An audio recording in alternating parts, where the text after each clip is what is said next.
morning, everyone. Hopefully you enjoyed a little music this morning. My name is Sarah Fargo O'Brien, and I am your host for the Healing Hour podcast. Today's episode will be about validation. So we're going to get into some content about what is that? What does it mean? What does it look like? Why is it even important? Why do we need to know about it? With the Healing Hour, I talk about all things related to healing and wholeness and wellness. That's for mental health, for physical health, for brain health, for nervous system health, for relational health, for workplace health. All of those things fall into places we need healing and wellness. And that's why this is called the Healing Hour. The Healing Hour podcast is sponsored by Andrew Stout and the Let's Be Diverse podcast.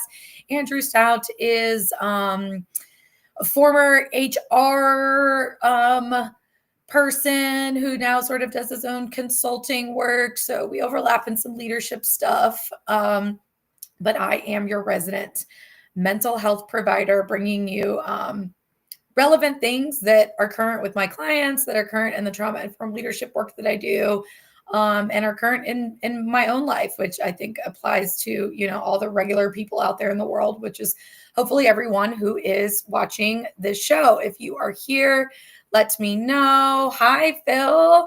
I'm so glad that you are here. Thank you for joining me. I am happy that you're in the house. Please drop any of your comments, questions. I like to interact. Hi, Andrew, as we're just talking about Andrew and his Let's Be Diverse podcast. Good morning. Happy to see you. Oh, good morning, Leanna from Minnesota. Nice. I wonder what the temperature is like there. It is god awful here. Like Virginia has hit summer. It is 87 with a humidity of like 70-80% and a heat index where it feels like it's like 95 right now. You walk outside and I say it feels like a very hot, steamy, wet towel and some cement bricks that just kind of hit you. It is not fun here right now, but if you live on the East Coast or in the South on the East Coast, that warm months mean sticky months, and we are just used to being hot and wet. Let me know what it's like in Minnesota. I've never been there, so curious.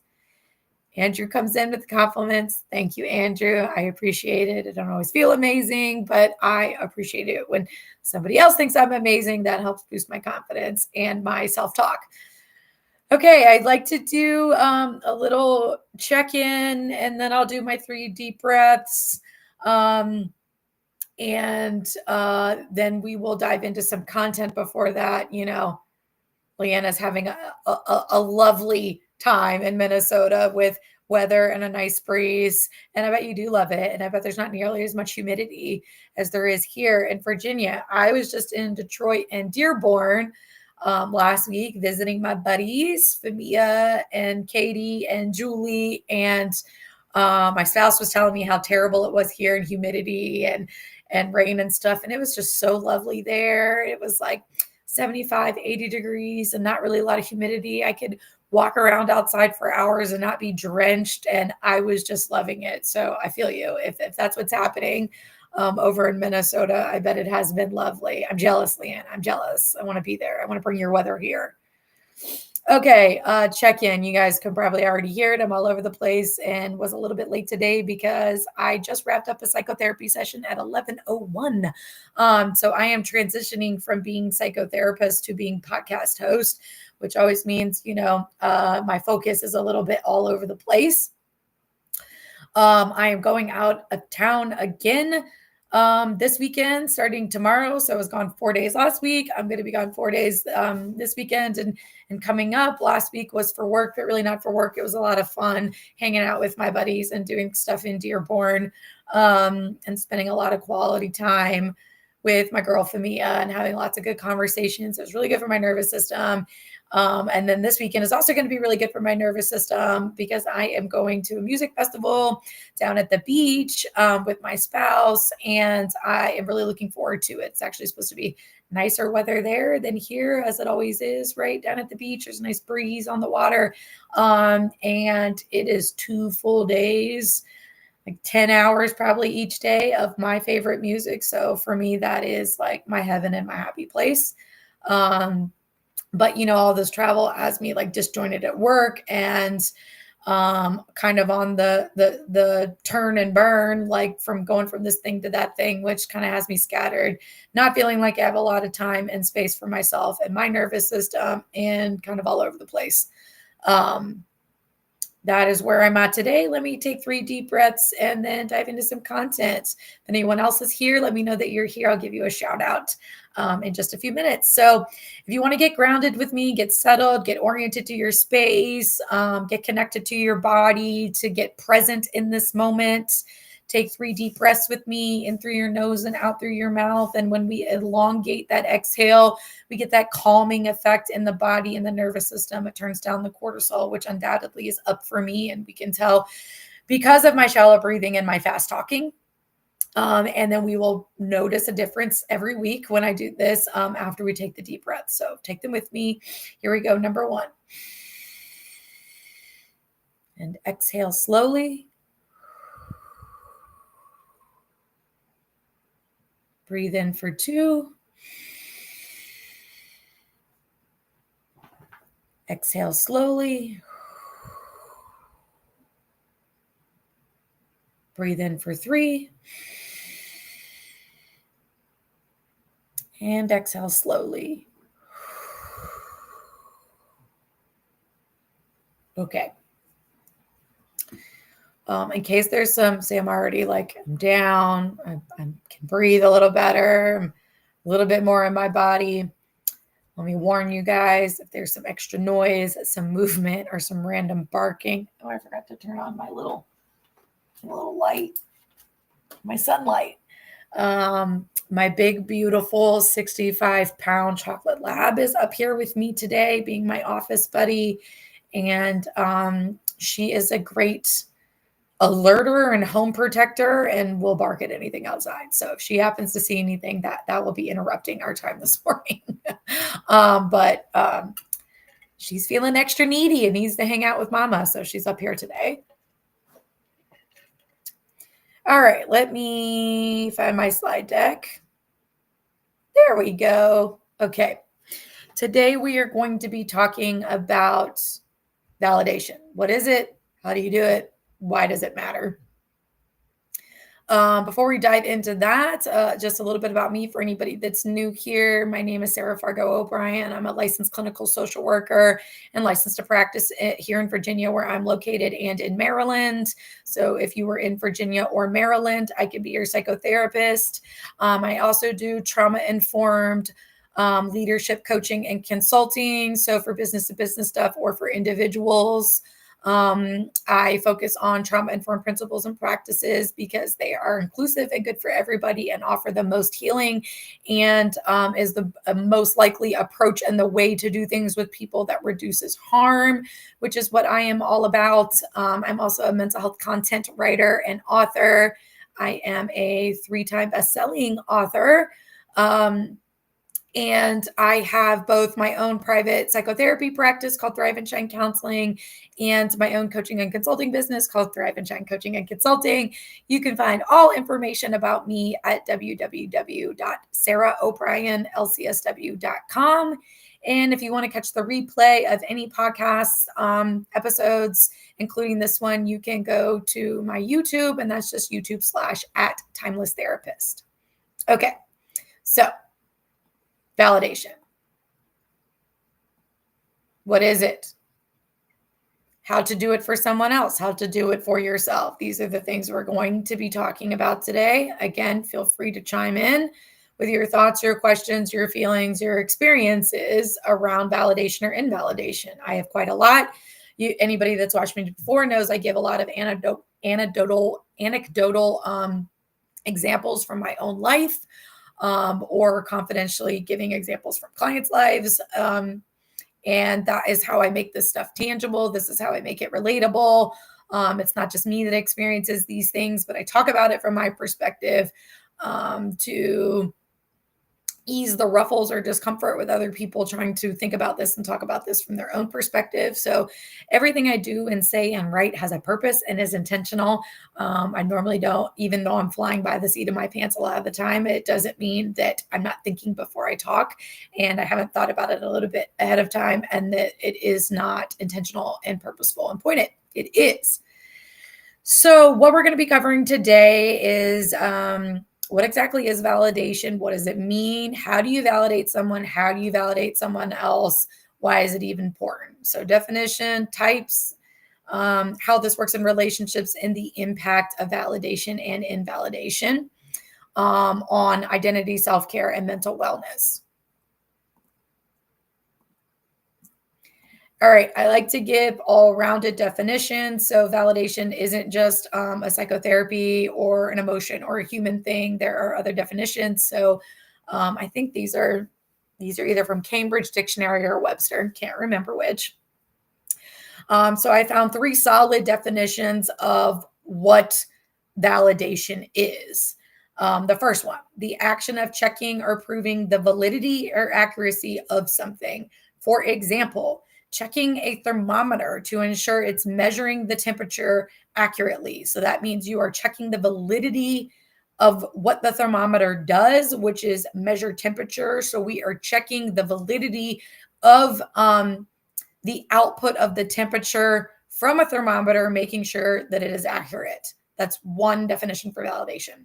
Number 2, the action of making or declaring something legally or officially acceptable. For example, new courses subject to validation will be added to MSW programs. So in terms of like accreditation or something being accepted into the curriculum, it needs to be validated that the course meets certain requirements, that it fits into the curriculum or the program, that it has a purpose, it's been reviewed, meaning it's been validated to meet all the criteria that we need to, and then it can be added. It's another definition for validation. All right, number 3, recognition or affirmation that a person or their feelings or opinions are valid and or worthwhile. For example, acknowledging that a person's anger makes sense even if you aren't angry or if you would not be angry about the same thing. If somebody is expressing that, validation would just be, okay, I see that you feel that. That's real and true for you. I get it. It makes sense. You don't have to agree. You don't have to feel the same way. That's an example there. If you have any questions, let me know. All right, let's break it down a little bit more though. What does this mean? Okay, so I gave you the definition. Let's reread it one more time in terms of what we're talking about today, which is around like emotional and person validation, recognition or affirmation that a person or their feelings or opinions are valid or worthwhile. What does that mean exactly? So this is learning about, understanding and expressing acceptance of another person's emotional experience. Hello, Cambria, Frasier, whichever one's first. Greetings. Good to see you. Glad you're here. Thank you for dropping in again. I'm so happy that you have joined us. Today we're talking about validation. So what does validation mean? It means learning about, understanding, and expressing. So the thing that we get from the first 2 definitions, it's a little unclear in the 3rd definition I gave you, is action. It's very clear in the first 2. Again, let me go back and show you those. So the action of checking or proving, the action of making or declaring, and this probably should say the action of recognition or affirmation, because these are all a do. When you validate somebody, it's something that you do. It's something that you express. It's something that they have to hear and see and know. Okay. And so learning about, understanding, and expressing the acceptance of another's emotional experience. You can't just think it in your head. You have to say it out loud to them. This is giving another person a direct and clear message, again, an action, that their experience is understandable, real, and logical given what has happened, either what has happened in the situation, what has happened to them. This doesn't have to have happened to you for you to validate somebody else's experience as they are sharing it with you. excuse me. This validation is also communicating acceptance, like I said, this action by building understanding, meaning this is something that you're doing. You are trying to build understanding of another person's point of view and clearly and effectively, again, this action, communicating that to another person. So not only is it an action for you to try to understand where they're coming from, it's an action for you to communicate that you understand where they're coming from in an interpersonal interaction. Validation is an action. If there's anything that we take away from this, it is something that you do. It is not something that you think. It is not something that you believe. It is not something that is a value, although it might be. This is something that you do with other people, for other people, and for yourself. This is an action. All right, let's talk about what it's not. What is validation not? Validation does not mean agreeing with or supporting feelings or thoughts of another person. Like I said in the beginning, you can recognize and validate that somebody is angry about something when you yourself are not angry about it. Okay, you don't have to agree with being angry about it to recognize that somebody else is angry about it and validate that that is real for them. Their feeling is appropriate. It is worthwhile. It is fine for them to have that feeling and for you to have a different feeling. That does not mean that you agree. So seeing another person's perceived reality and validating their feelings about that does not mean giving up your own perceived reality. Let's say the same thing happens. I don't know. You are in line for something at an amusement park and you're waiting, let's say, to get on a ride, and you've been waiting and waiting and waiting. Let's say it's been 30 minutes to an hour or something, and you finally get up to the front and the ride is closed because something broke. Well, the person you're with is angry about that, but you are just like, well, we'll just move on to something else and not angry about that. That doesn't make them, the other person, wrong and you right. That doesn't make you wrong and them right. That just means you each are having a different reaction or experience to the same situation. We can validate that one person is angry about that and validate that the other person is not angry about that and move on. This does not need to be a convincing one or the other of what's happening, or that the other should be angry, that the other shouldn't be angry. That's not what validation means. It means accepting what's there, not trying to change somebody's mind or perception, and not adopting somebody's perception or feeling just because you recognize that that is their experience. I hope that's clear. If you have any questions, please let me know. Validation is also not and does not mean love. You can validate someone you don't even like, although you probably don't want to. And you can believe someone as being genuine despite a difference of opinion or feeling, like I was talking about with this, very loose, light roller coaster ride at an amusement park example, right? And this also, validating somebody doesn't mean you love them. You can, like I said, like it says here, you can validate somebody you don't even like. This could be somebody you work with. This could be a neighbor. This could be an in-law, that there's, okay, so change the whole situation, right? And I don't know, like, we could take the water situation that's been happening in Richmond, Virginia, for anyone knows what's happening here. The Richmond, Virginia water treatment facility needs some serious maintenance. And as a result of not having funds for that maintenance, it keeps affecting water availability and water quality in the city of Richmond, right? So you could feel one way about that and whatever, and your significant other feels a different way about that. Or, your significant other's mother lives down the road and feels one way about that, and say you don't really like her, or whatever the case may be. You don't have to like or love somebody to validate them. If you hear she's upset about the water issue, you can validate her being upset without liking her at all. You can say, that makes sense. That makes sense for you. I understand why you would be angry about this. It's inconvenient, even if you don't feel the same way, or you feel differently, or you have a different opinion. We don't have to agree. We don't have to love or like somebody to validate. It is simply acknowledging somebody else's experience as true and valid for them. Validation also does not mean condoning a poor choice or a poor pattern of behavior. You can validate how the other person feels, and that doesn't mean you approve of their actions. I'm going with angry because this is on my mind, I guess, and maybe easiest to give examples, and also something I personally struggle with. So I can be really angry about something. Let's go with me in the water situation, even though it's not affecting me personally right now. But let me tell you, if I had to go a week with like no water or having to boil water every time I needed it, I can tell you I could probably pretty angry. I would be frustrated about that, overwhelmed, irritated, annoyed at the whole thing.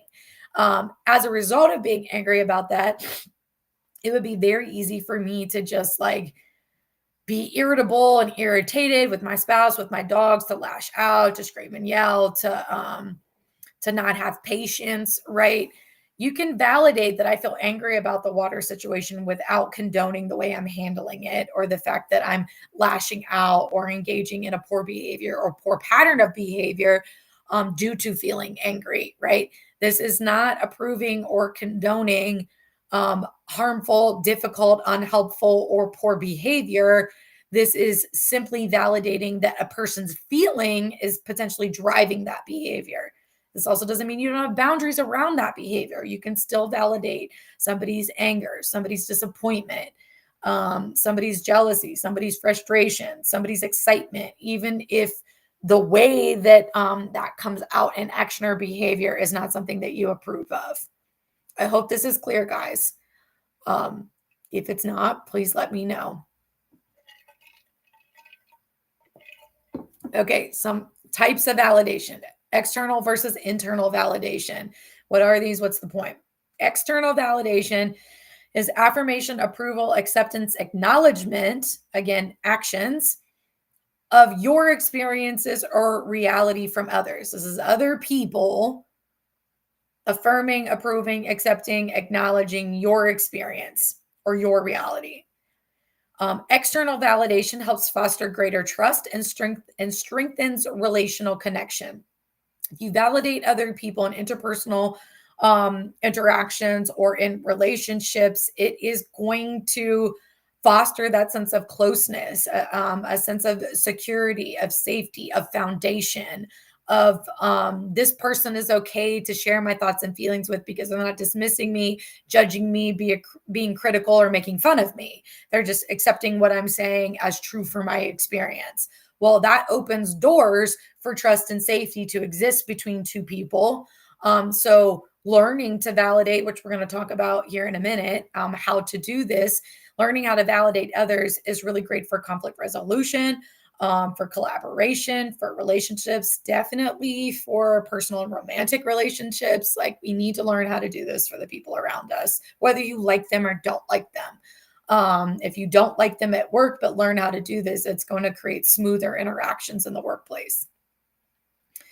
Internal validation is recognizing and accepting your own feelings, decisions, and experiences, and then understanding your internal experience as well as your actions and behaviors. It can look like self-compassion or self-kindness. So this is validating your feelings and your experiences as true and valid and worthwhile. Okay, so this is also you not judging yourself or being critical of yourself or your own experiences. If you are angry about the water situation, you can validate, hey, it makes sense. I feel angry about that. You don't have to beat yourself up about feeling angry. If the way that you are handling or responding to, reacting, or expressing your anger is done in a behavior or an action that is embarrassing or shameful to you, or you don't like the way that you are behaving in your anger, you don't have to validate that. You also don't have to beat yourself up over that. You can make a change, but you don't have to validate your reaction if it's poor and you don't like it, but you can validate the emotion and where it comes from, and that the experience for you is frustrating and anger, and you can also, so this is that like both and piece. And you can recognize that your reaction or behavior to that is not what you want it to be and work to make a change there. You don't have to invalidate yourself or beat yourself up in order to make healthy changes. You absolutely can validate how you feel and then self-reflect on how you're responding to that. And if that doesn't feel appropriate or okay with you, or it's negatively impacting your relationships, then you can make a change there. All right, let's pop in. Andrew has a comment here. Andrew says, I love this. We should never tell someone how they should feel, and we should respect how somebody feels. Exactly. And the way that you convey that you respect how somebody feels is by validating what they share about how they feel, not telling them how they feel, not telling them how you feel, not telling them how they should feel, right?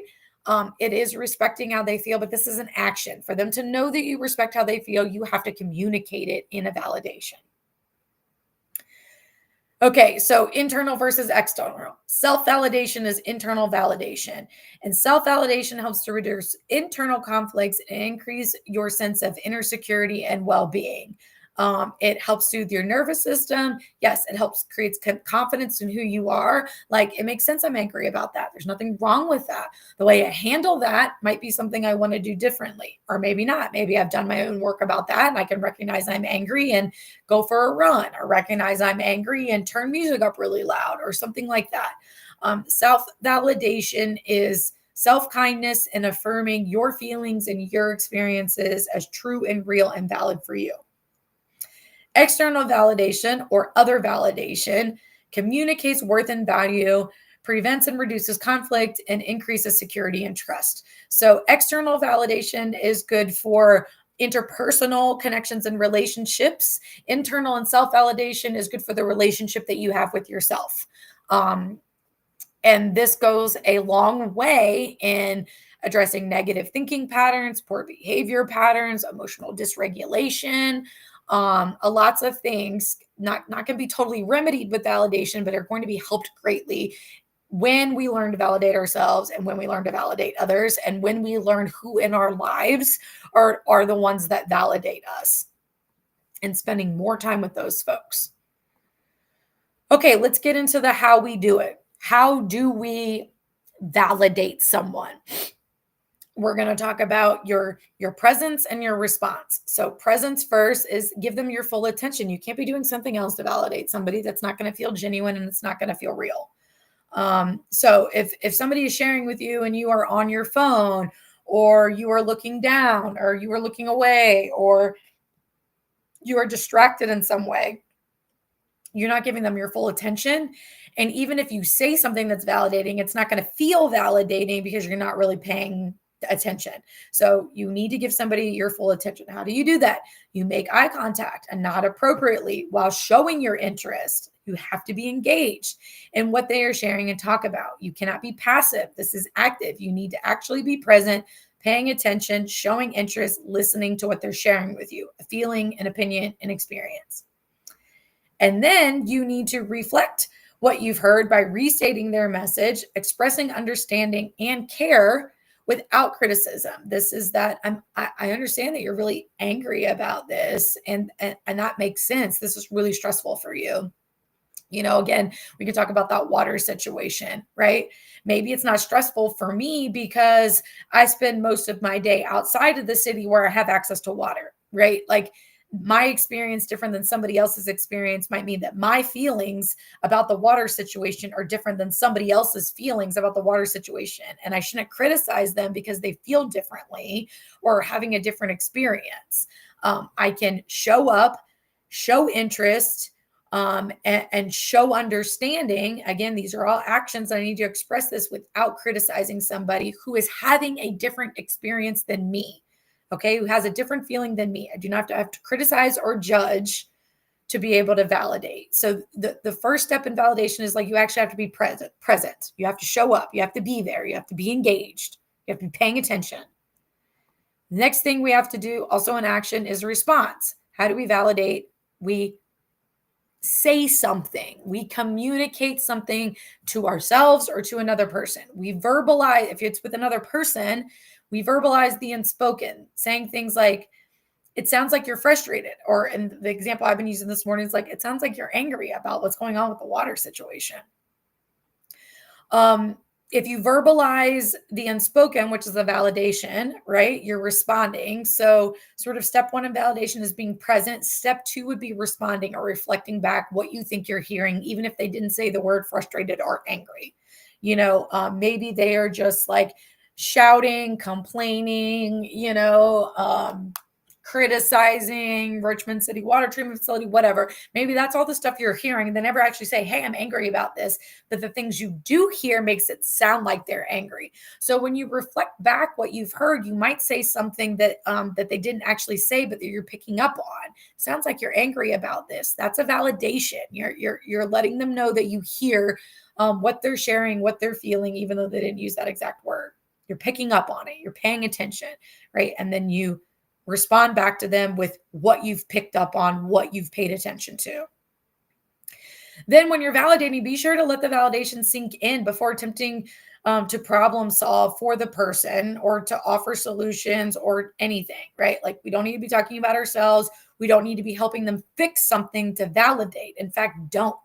The best way to validate would be to don't try to fix something for somebody. Just listen and respond appropriately, without judging, without criticizing, just reflecting what you hear and saying, hey man, like I get that seems like that's real for you.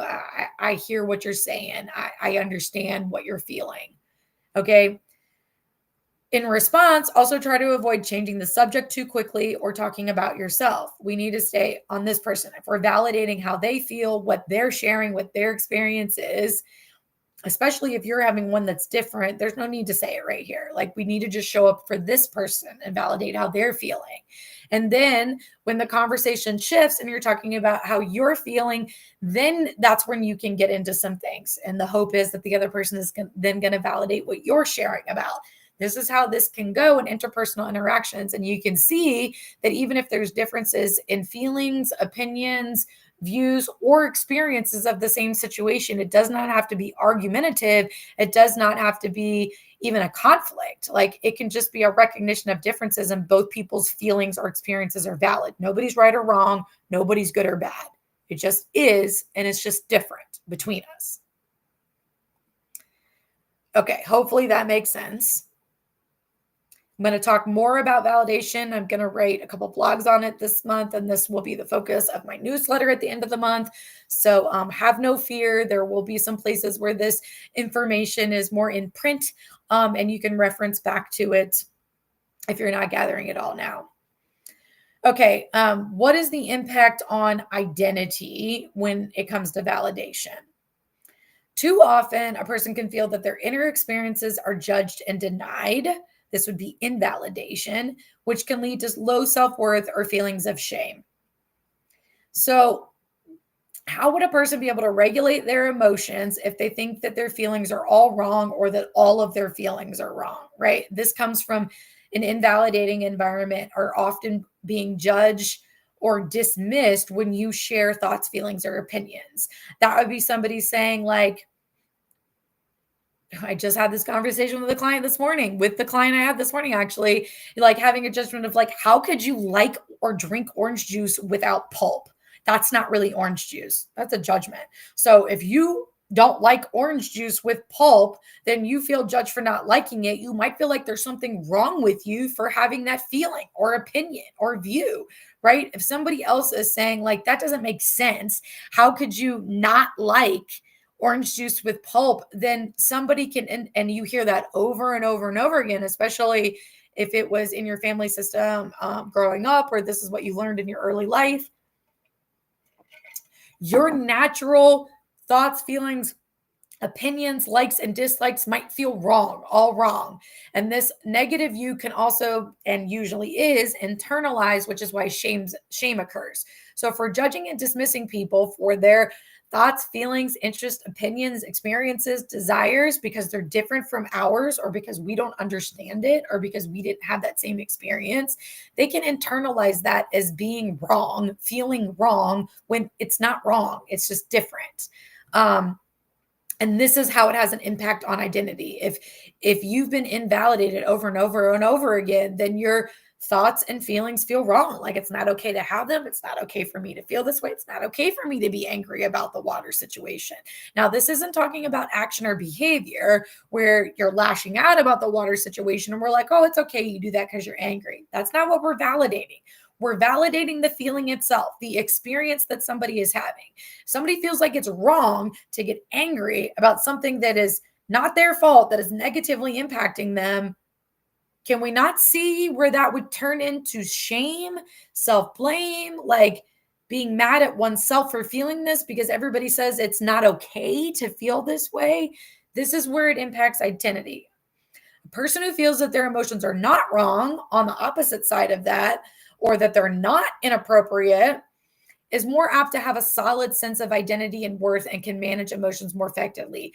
Now, imagine that I'm angry about this water situation, but I feel like being angry about it is wrong. Am I going to do something helpful to manage the anger? Or am I potentially going to make everything worse by beating myself up for feeling angry to begin with and saying, what's wrong with you? Other people are handling this better and you're not. Like, why are you even angry about this? This is ridiculous. Just deal with it. We're not really dealing with the anger very well. If anything, we're making our internal experience and our emotional experience worse. We're getting into more dysregulation and more negative feeling because we're being really negative and hard on ourselves by what we naturally feel in this situation. I'm hoping this makes sense, folks. This is important. If somebody is constantly being invalidated, then they're also constantly questioning their own experiences as right or wrong or good or bad. Nobody has ever told them or expressed to them genuinely, it's okay you feel that way. It makes sense given what's happened to you or what you're going through right now. And if they don't hear that, then it's hard for them to do that for themselves. And if they can't do that for themselves, then it's hard for them to manage their emotions effectively and in healthy ways. How do I manage my emotions, my emotion of being angry in a healthy way, not lashing out at others, if I'm telling myself it's wrong to be angry to begin with? I think we can all see the problem there. I hope that is clear. Okay, what is the impact of validation on self-care? Well, we've already talked about, like, if you're invalidated often, then it can negatively impact your identity or view of yourself in the form of shame. So shame often prevents us from self-compassion. And if we don't have self-compassion, then we're probably not taking good care of ourselves and our needs because we're not being compassionate to what our needs are. What do I need when I'm angry? I either need a way to get that out or somebody to listen or something to distract me or, something to help dissipate all that energy. And that would be having compassion for myself in that anger. It's like, oh, I'm really heated. I'm really up. What can I do? I need to go for like fast walk outside, or I need to go run for 5 minutes, or I need to just go like shake it out and turn up music and dance around or whatever. Those would be healthy ways for me to manage my anger, to deal with that emotion, to feel it, to allow myself to feel it, but to not respond or react to it in an unhealthy or unhelpful way. That is self-compassion for me in a state of being angry. If I am shaming myself for feeling angry to begin with, which is what you guys heard me talking about just a few minutes ago when we were on the last slide about identity, then I can't really do something like go for a run, or that's not even going to come into mind for me to manage my anger in a healthy way. It's just going to further spiral things, probably make me react even more, which is going to impact relationships with other people and is already impacting the relationship with myself. I'm not being kind to myself when I'm feeling angry. I'm beating myself up for feeling angry, which means I'm not doing something that's helpful when I'm feeling angry and not being compassionate or kind to myself when or because I'm feeling angry. So it can impact us actually making decisions that are healthy or helpful for us. Validation helps open the door to self-compassion, right? Feeling that our emotions are valid helps us avoid shame and self-blame so that we can respond to them with confidence, right? Respond to our emotions and our experience with confidence in the ways that work for us, the ways that make sense for us, the ways that soothe us, the ways that rebalance our nervous system. If we can't validate our own experience, then we're probably not going to do something that's helpful for us to manage the dysregulation or the discomfort of that experience. It starts with validation. And understanding one's own emotions helps them manage those emotions more effectively. And effective management of emotions is healthy for our nervous systems. This is how validation can impact self-care. So validating ourselves can improve self-care. Invalidating ourselves can decrease self-care, right? Others that validate us can improve our self care in terms of having more self compassion and less critical thoughts about ourselves, our feelings, and our experiences. And therefore, other validation also helps us in our self care, feeling confident to take care of ourselves and manage our emotions effectively. So, both internal and external validation are helpful, and internal and external invalidation are not helpful in terms of taking care of ourselves. Okay, validation and its impact on mental health or mental wellness. First, I'm going to talk about the impact on mental wellness in childhood, and then I'm going to talk about the impact on mental wellness or mental health in adulthood. So, how does validation impact mental health? Well, growing up with invalidation or experiencing it repeatedly leads to limiting beliefs and repressed feelings, both of which can start harming us. So, repressed feelings are what I'm talking about, right? With the anger. Like, I shouldn't feel angry. I'm not allowed to feel angry. It's wrong to feel angry about this water situation. So, I'm trying to suppress or repress the anger down and feel something else. For anybody that knows anything and has done any self work about emotions, like that's pretty damn impossible. We can avoid it for a while, but like it's really hard to make ourselves feel something else and to repress this. Eventually, it's going to come out somewhere. But the repressing of it in the meantime, not good for us. It's wreaking all kinds of havoc internally and externally on your body and your nervous system, whether you see it or notice it or not. It's there. There's science to it. Go ahead and look it up. And leads to limiting beliefs, right? So a limiting belief would be like it's not okay for me to get angry. That's really limiting a belief about my life and my experiences if I tell myself I can't get angry because it's invalidated all the time when I am angry, meaning the message I'm getting is that it's not okay to be angry. I'm being judged or criticized for being angry, so I better not be angry because it's not good for me. That's a limiting belief and repressed feeling, and it absolutely will cause harm. A supportive environment for a child's emotions and feelings and reactions develops the child's emotional competence and teaches this child to react adequately to their surroundings. So, this allows a child to have their emotions angry about this, upset about that, happy about this, sad about that, and helps them feel confident in recognizing their emotional experience and more competent in teaching them how to respond to that feeling and to those experiences. Okay, so children, babies, little kids, like in development, we don't know how to validate. We learn this from the people around us, or we don't learn this from the people around us.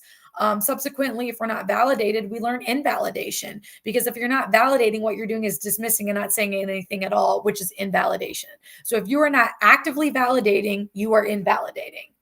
Yes, because if you are not addressing it at all, it is dismissing it and like pretending it's not there, not seeing it, it's not important, which is also invalidating to somebody's experience or feelings. So this is extremely important in parenting and early development, because the child's perception of self is largely formed through reflections and communications with other people. This means this goes back to identity. The child's perception of self and identity as they're growing forms by how people respond to them in their environment. Responds how their caretakers and people they're in relationship with respond to them in their environment and to their feelings and their reactions and their behaviors. So if a kid is really upset or, crying, wailing, throwing a fit, whatever you want to call it, and you're getting angry at them, and really all of that emotion is because they're sad because, their friend took their favorite toy, then we're really sending a mixed message, a lot of confusion, and we're not allowing that child to feel sad. We're not allowing that child to express their sadness. We're not validating that for them, and we're not helping them understand that it's okay that they would be sad by something like that. So kids don't know this. We learn this. And this is social emotional learning, and we get almost completely our foundation of social emotional learning early in life, almost completely within the first 3 years, because that's when most of the development happens. Yes, when you don't remember anything about your life from 0 to age 3 is when most of the foundation for this stuff is getting laid. So if your caretakers are not good at this, you are not going to be good at this. If your caretakers didn't do this for you, you are not going to be good about doing this for yourself. You're not going to understand how to do this, and you're going to perceive yourself, and your identity is going to be warped and probably more negative as a result. You're going to tell yourself it's not okay to feel these things because nobody ever told you it was okay to feel these things. You're not going to know how to manage these feelings when they come up because nobody showed you how to manage these feelings when they came up. Validating children and learning to express this is extremely important if you want a child to be able to emotionally regulate for themselves, to be able to recognize emotions and interact well interpersonally with other people. If you don't do this, I don't do a lot of stuff with 100% guarantee certainty, but I'll go really close, 99.9% chance that child is going to have difficulty validating themselves and their experiences, and is going to have difficulty validating other people's emotions and experiences. They're not going to get it, and it's not going to make sense if we're not validating children in their emotional experiences. They're not wrong and they're not bad for feeling things. And we need to be really clear about that when we are raising kids. I did not get this. I grew up in a completely invalidating, dismissive, and emotionally abusive environment. All of my feelings were wrong. All of my behaviors were wrong. Everything I communicated was wrong. I could never get anything right. And I cannot tell you the negative impact that has had on my life and my relationships, including the relationship with myself, which is very negative because nobody ever told me it was okay to feel this, whatever this is. Okay, that's children, and that's why it's important. If you are a parent or a caretaker of young children, you need to learn how to do this right now. Because if you are not doing this, you are negatively impacting the children you're interacting with. And that's just true and real, guys. So validation's impact on adult mental health and mental wellness is this. For emotionally sensitive people, managing emotions so that they can communicate most effectively means learning to manage intense emotions that they experience on a regular basis. Emotionally sensitive people have a lot of feelings and have big feelings and have them frequently. And this is confusing for people who don't have that. And so it's really easy for emotionally sensitive people to get invalidated because other people aren't having the intensity or the regularity of these emotional experiences as somebody who's sensitive. This is where judgment and criticism comes in because it's not your experience. Why don't we try not to do that? Why don't we try to understand that somebody might just be highly sensitive or highly emotional, and that they are trying to manage that all the time to be able to interact in the world and with other people. And that's difficult. And I am one of those people. And I'm probably partly extremely sensitive because I grew up in such an invalidating environment. Okay. And so emotions hit big for me. And it takes a lot to manage them if I want to interact well, right? Like we could just take that anger example. It's very easy for me to lash out when I feel hurt because anger was the only thing that was like kind of okay. And nobody told me it was okay to feel hurt or how to express that and to validate that that was okay. So my reaction to what I'm feeling is not great. But because of that, I also have not learned how to validate what I'm feeling because I equate it to the action and all of it's wrong. Because that's what I've learned. Okay. So me learning how to manage those emotions by first validating that I feel that way to begin with is really helpful for my relationship with myself and my relationship with other people. So acknowledging that our internal experience exists, whatever it is, I'm angry right now. I'm sad right now. It's not right or wrong. It's not good or bad. Just acknowledging its existence and, that it's understandable. So acknowledging that an internal experience is there and acknowledging that it's understandable comes before self-kindness and self-compassion. Okay. So I can't be nice to myself about being angry about the water situation if I don't first know or acknowledge that I'm feeling angry and that it's there to begin with, existing. And if I don't acknowledge that it's understandable that I feel that way, given the stressful environment that's negatively impacting my life. If I don't acknowledge and accurately name a feeling that's there and then validate and tell myself it's understandable I feel that way, then it's going to be hard pressed that I'm going to be able to be kind to myself or have compassion for myself. And if I'm not kind to myself and I don't have compassion for myself, I'm probably not going to take care of myself very well. How does that look? Well, that looks in the immediate moment is that I'm not taking care of myself well to regulate the intensity of this emotion, anger, because I'm not validating that I even feel that way to begin with. I'm dismissing and invalidating myself by saying I shouldn't feel this way. It's wrong to feel this way. Why can't I get it together? None of that leads to healthy behavior. And I hope you can see the progression there. So take this. An anxious and isolated person first needs to be first, before we do anything else, they first need to be noticed in their pain, suffering, and isolation.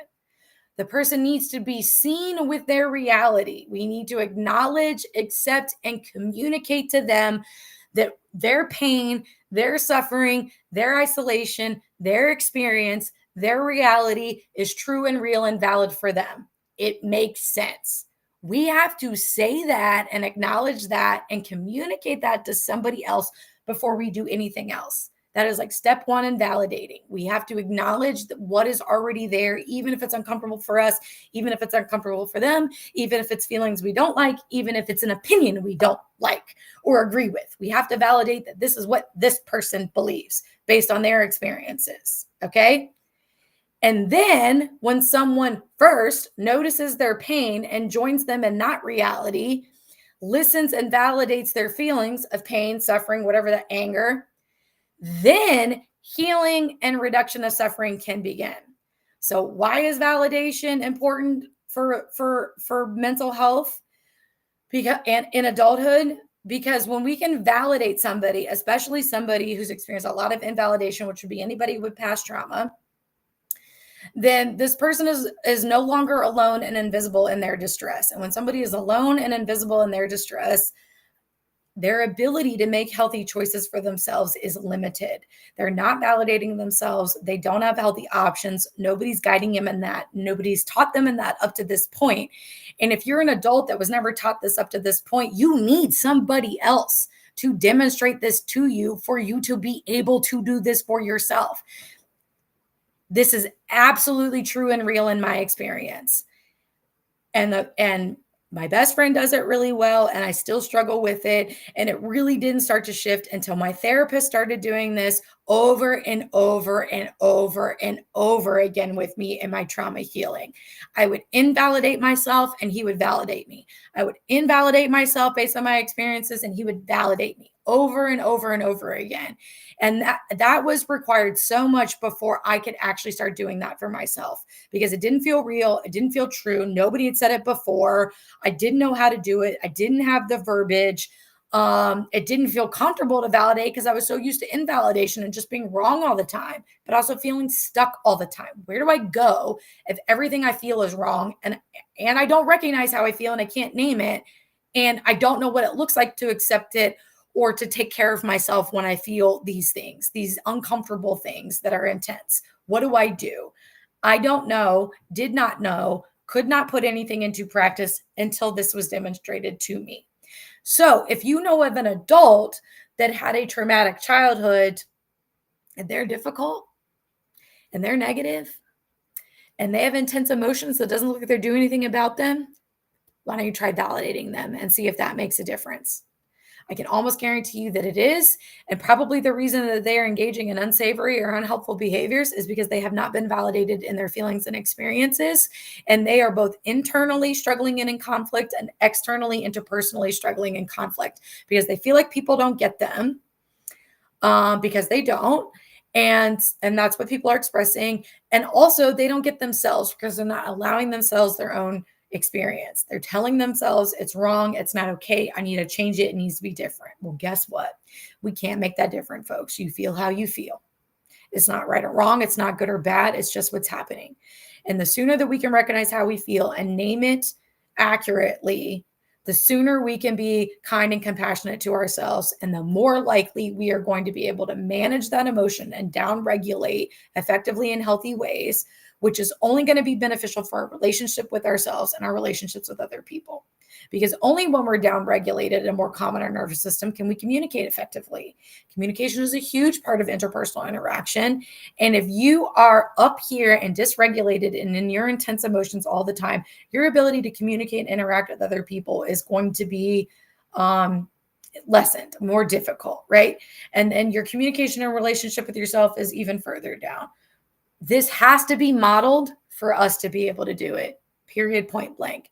So you can start in childhood, or you can start in adulthood if you didn't get it in childhood, but everybody learning how to validate, starting with themselves, is going to lend to the ability to validate other people. And if you come across an adult who has past trauma, who's never been validated before, and you're the one that validates them, you are going to change their world, which is going to change everybody's world, which is why I preach, talk, write, speak, train, educate on trauma-informed care and trauma-informed leadership. This is what it is. This is how you model it. And when we do, there is healing for everybody. Not only are you changing their experience in life and letting them know then what they feel is okay, we are creating better, smoother interpersonal interactions. That's better on our own nervous systems. The ability to validate somebody else increases our ability to validate and have self-compassion for ourselves, and vice versa. This is sort of feeds on itself. It's a win-win-win, guys. There is no downside to learning how to validate yourself and validate somebody else. And there is no downside to trauma-informed care and trauma-informed leadership. It includes everybody. It doesn't need to single somebody out by a group or a special designation. Everybody gets treated the same, and it's good for everybody. And that is why I preach about this. This is why I talk about this. This is why these topics are so important to me. This is why I bring them on my podcast and hopefully teach you guys something to help us all with healing and wholeness, so that we move around more smoothly in the world, so that we move around in interpersonal interactions more smoothly in the world, so that other people move around their interactions with us more smoothly in the world. And who thinks that we could use more smoothness and less friction? I certainly do. And it would feel better for my nervous system if that were the case. So I champion for trauma-informed care and trauma-informed leadership for this reason. There's no downside. It's good for everybody. It helps with healing and wholeness. It helps with communication, conflict resolution, sharing of opinions, innovation, ideas, working together, collaboration across the board. There's no downside, guys. Learn how to validate.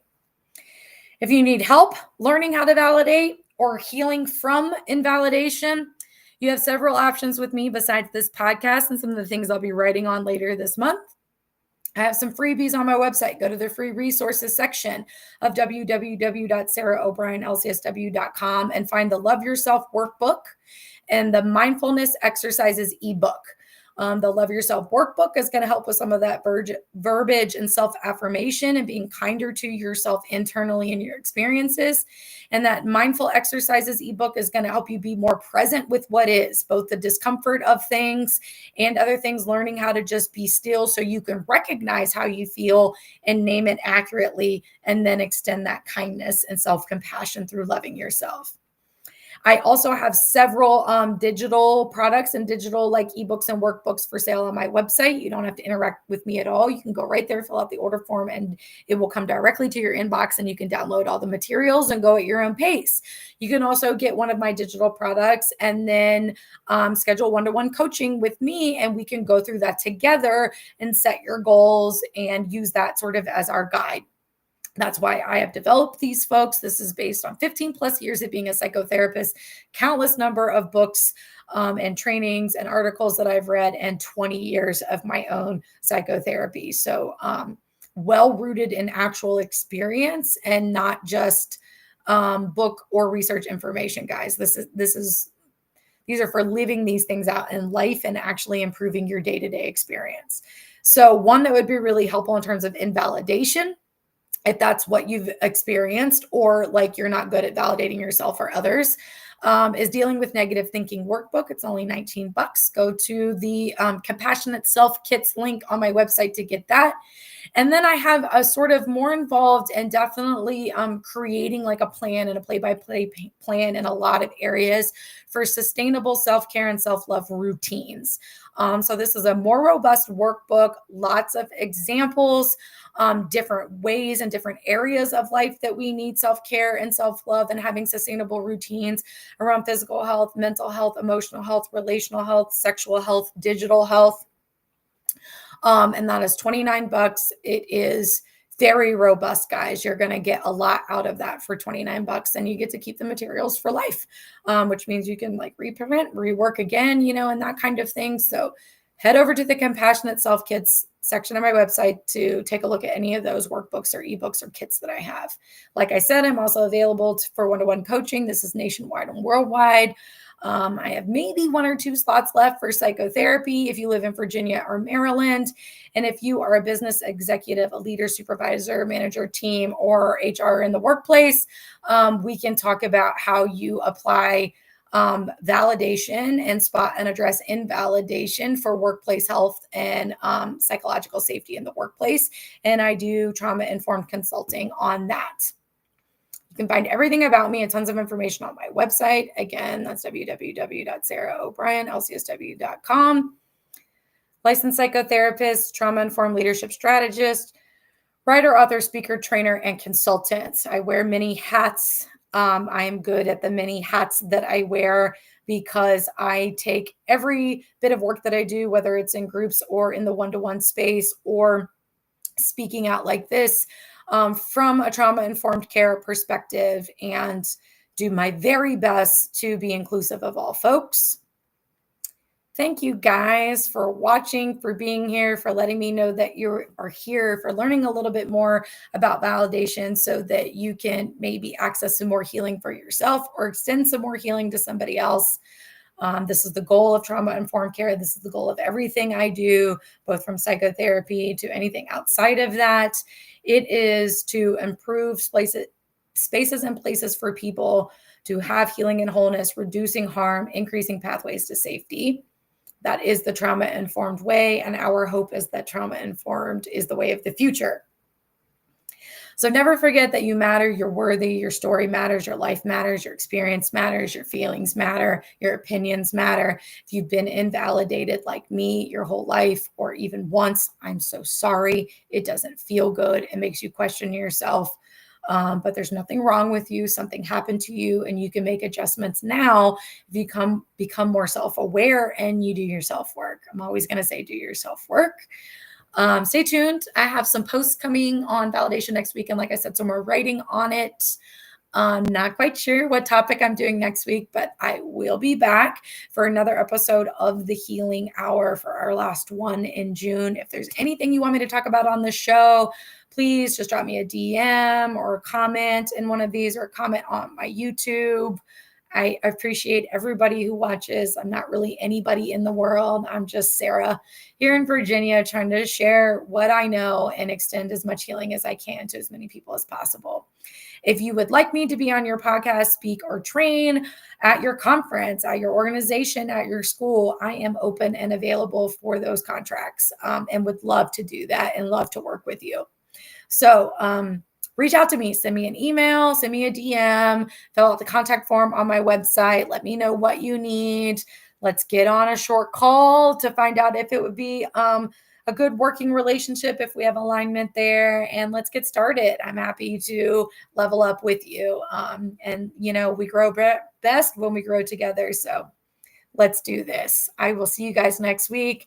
Happy Thursday. Happy Juneteenth. I hope people who have the day off are remembering what the day is for. Let's not forget that. It's for something very important. And if you are a person that personally resonates with Juneteenth, I hope you have the day off, and I hope you're doing things to care for yourself. That is what it is for.